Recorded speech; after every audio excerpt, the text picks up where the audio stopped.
So, when it comes to your local shop, let's face it, they haven't had a good couple of years.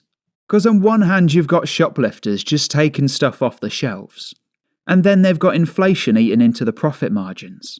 But according to this article here, I think we might have just had the worst year ever.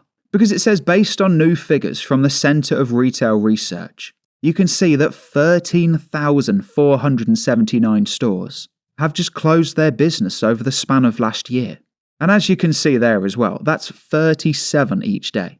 Like, you imagine that. 37 shops just closing each and every day. And like I said, it's down to a couple of factors that we'll get onto in a moment. But as it says there right at the bottom, it's a 28% increase on 2023. So not only is it 37 a day, that number's 28% more than it was last year.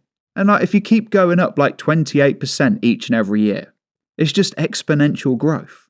And then sooner or later, like, the UK's just going to run out of shops. And like I said, I really do think that a big factor of this is to do with shoplifting. Like, because if you think about it this way, right? So the shops have the expense of buying all of the security equipment, like all of those boxes and security tags, as well as security cameras and like security guards as well. So the shops have to pay for all of that. But when the shoplifters do steal like plenty of items in the shop, well then the shops have to pay for that as well. So like I said, they're just getting expenses on both ends. And what you've got to remember as well is that all of these open units, it just means that we might get like more Turkish barbers and places like that. Like, you know, like Turkish Tim just sees the open unit. He's not going to take card payments though. You can almost guarantee, well, I say almost.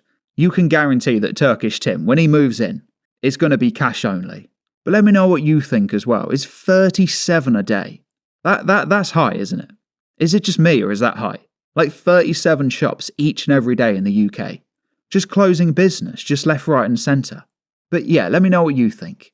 Is 37 a day? Like, do you think that's high as well? And if you enjoyed this daily Clown World video, then I would highly recommend to become one of the 58,763 subscribers. This country has gone crazy.